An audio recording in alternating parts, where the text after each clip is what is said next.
नमस्कार दोस्तों, स्वागत है आप सभी का एक बार फिर से। दोस्तों, भाद्रपद मास की पूर्णिमा से श्राद्ध पक्ष शुरू होकर अश्विन मास की अमावस्या पर समाप्त होते हैं। इस बार श्राद्ध पक्ष 10 सितंबर से 25 सितंबर तक रहेगा। यह दिन पितरों को समर्पित होते हैं। श्राद्ध पक्ष को पितृपक्ष, कनागत, श्राद्ध आदि नामों से भी जाना जाता है। जैसे कि नाम से स्पष्ट होता है कि पितृपक्ष यह पितरों का पक्ष है, यानी कि ये पितरों को समर्पित दिन होते हैं। इन दिनों में पितरों की आत्मा की शांति के लिए श्राद्ध, तर्पण और पिंडदान किए जाते हैं। धार्मिक मान्यताओं के अनुसार पितृपक्ष के दौरान पूर्वजों का तर्पण, श्राद्ध नहीं करने से पितृदोष लगता है। पितृपक्ष पितरों को प्रसन्न करने और उनकी कृपा प्राप्त करने के लिए बहुत ही खास दिन माने जाते हैं। माना जाता है कि पितृपक्ष के दौरान श्राद्ध पूर्वक अपने पितरों को कुछ अर्पित किया जाए तो उससे पितृ अति शीघ्र ही प्रसन्न हो जाते हैं और अपनी कृपा बरसाते हैं। हिंदू धर्म में पितृगण को देव तुल्य माना गया है। शास्त्रों के अनुसार जिन पर पितरों की कृपा होती है उन्हें सभी देवी देवताओं का भी आशीर्वाद मिलता है। पितृपक्ष पितरों को समर्पित होते हैं, इसलिए इस दौरान कोई भी शुभ और मांगलिक कार्य ना करें। पितृपक्ष के दौरान उनकी आत्मा की शांति के लिए श्रीमद् भगवत गीता का पाठ अवश्य करें।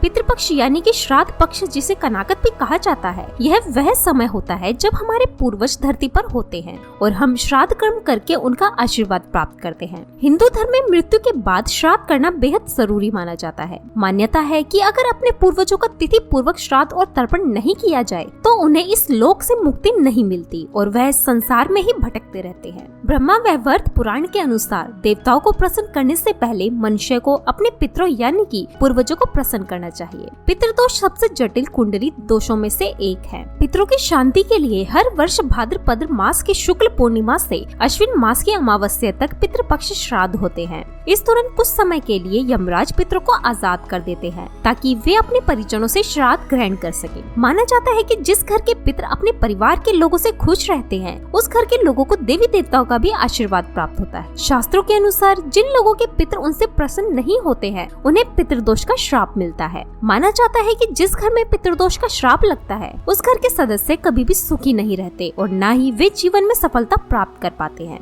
दोस्तों, आज के इस वीडियो में हम आपको पितृपक्ष में किए जाने वाले एक बहुत ही आसान उपाय और असरकार उपाय बताने जा रहे हैं। इस उपाय को करने से भगवान विष्णु और लक्ष्मी जी की असीम कृपा प्राप्त होती है, बिगड़े कार्य बनने लगते हैं, साथ ही पितरों का भी आशीर्वाद मिलता है। पितरों के आशीर्वाद से घर में सुख समृद्धि चली आती है, खुशहाली और शांति बनी रहती है। इसके साथ ही परिवार के सभी सदस्यों को हर क्षेत्र में सफलता प्राप्त होती है और जीवन के सभी कष्टों और दुखों से मुक्ति मिलती है। इस उपाय को सही प्रकार से करने के लिए आप हमारी इस वीडियो को एंड तक अवश्य देखें और आगे बढ़ने से पहले आपसे रिक्वेस्ट करते हैं कि वीडियो को लाइक जरूर करिएगा, दोस्तों को शेयर कर दीजिएगा और अगर अभी तक आपने चैनल को सब्सक्राइब नहीं किया है तो चैनल को सब्सक्राइब करके बेल आइकन जरूर दबाइएगा। दोस्तों, वैसे तो यह उपाय पितृपक्ष में रोजाना करना चाहिए क्योंकि यह 16 दिन पितरों को समर्पित होते हैं, लेकिन अगर रोज ना कर पाए तो पितृपक्ष की पूर्णिमा, पितृपक्ष की अमावस्या और पितृपक्ष की एकादशी के साथ ही आपके पितरों की जो मृत्यु तिथि है उस दिन आप इस उपाय को अवश्य ही करें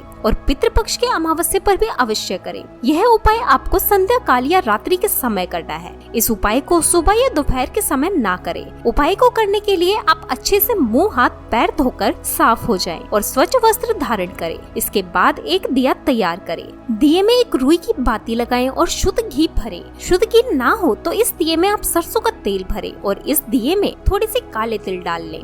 इस उपाय को करने के लिए आप मिट्टी का, पीतल का या आटे का कैसा भी दिया ले सकते हैं। अगर आप आटे का दिया ले रहे हैं तो ध्यान रखें, आटा साफ होना चाहिए और आटे में नमक नहीं होना चाहिए। दिया बनाने के बाद अब आप अपने घर के दक्षिण कोने को साफ करें। अगर आपके घर के दक्षिण कोने में स्टोर रूम है या बाथरूम वगैरह बना है या खाली स्थान नहीं है तो आप अपने रसोई घर में सबसे दक्षिण कोने को साफ करें। अगर रसोई घर में भी साफ स्थान ना मिले तो आप अपने किसी भी कमरे के दक्षिण कोने को साफ करके वहाँ पर इस दिए को रखें। अगर किसी कमरे में भी ऐसी जगह नहीं है तो आप अपने मंदिर के पास साफ स्थान पर इस दिए को रखें, लेकिन ध्यान रखें कि दिए को आपको ऐसे रखना है कि दिए की जो यानी कि लो वह दक्षिण दिशा की तरफ होनी चाहिए, यानी कि दिए का मुख आपको दक्षिण दिशा की तरफ करना है। और यह भी ध्यान रखें कि दिए को सीधे जमीन पर ना रखें। दिए के नीचे कोई कपड़ा बिछा दे या कोई कटोरी, प्लेट रख दे या फिर थोड़े से साबुत चावल रख दे। सीधा जमीन पर दिए को ना रखे।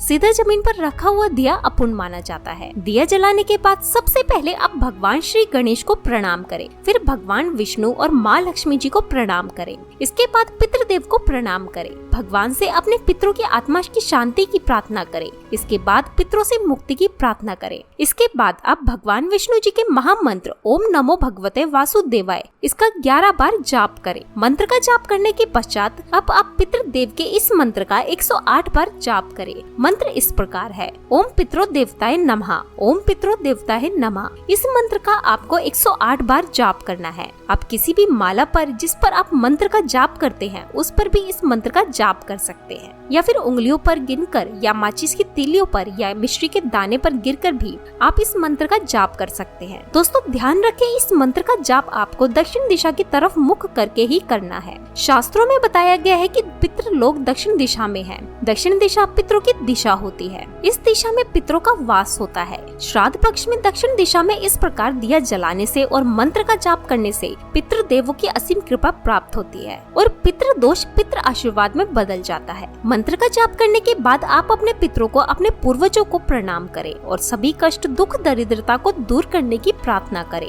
दोस्तों इस उपाय को करते समय कुछ बातों का विशेष ध्यान रखें। इस उपाय को करते समय स्वच्छता और पवित्रता का विशेष ध्यान रखें। महिलाएं पीरियड्स के दौरान इस उपाय को ना करें। इस उपाय को जरूरी नहीं कि परिवार का एक ही सदस्य रोजाना करे। इसे परिवार में कोई भी कर सकता है और यह भी जरूरी नहीं है कि घर के पुरुष या लड़के ही इस उपाय को करें। इस उपाय को घर की बेटियां, बहुएं भी कर सकती हैं। इसके साथ साथ इस बात का विशेष ध्यान रखें कि पितृपक्ष में आप किसी भी प्रकार के तामसिक चीजों का सेवन ना करें। पितृपक्ष में प्याज, लहसुन, मीट, अंडा, तंबाकू, सिगरेट, शराब आदि चीजों का भूल कर भी सेवन ना करें और ये दिया आप अपने घर पर ही जलाएं। अगर आप किसी और के घर पर गए हुए हैं तो किसी और के घर में आप इस दिए को अपने पितरों के नाम से ना जलाएं। यह उपाय आपको अपने घर पर ही करना है। पितृपक्ष के दौरान कोई भी शुभ कार्य नहीं करना चाहिए। इस दौरान कोई वाहन या कोई नया सामान ना खरीदे। रोजाना की जरूरत के अलावा कोई भी नया सामान पितृपक्ष में नहीं खरीदना चाहिए। पितृपक्ष के दौरान नाखून नहीं काटने चाहिए, बाल भी नहीं कटवाने चाहिए, दाढ़ी मूछ भी नहीं बनानी चाहिए। पितृपक्ष में गायों, ब्राह्मण, कुत्ता, चींटियों, बिल्ली आदि को भोजन अवश्य ही कराना चाहिए। पितृपक्ष के दौरान कोई भी सौंदर्य प्रसाधन की चीज लगाने से बचे। पितृपक्ष के दौरान लड़ाई झगड़े ना करें, प्रेम से रहें, किसी की भी निंदा ना करें, लड़ाई झगड़े ना करें। पितृपक्ष के दौरान इन सभी बातों का विशेष ध्यान रखें।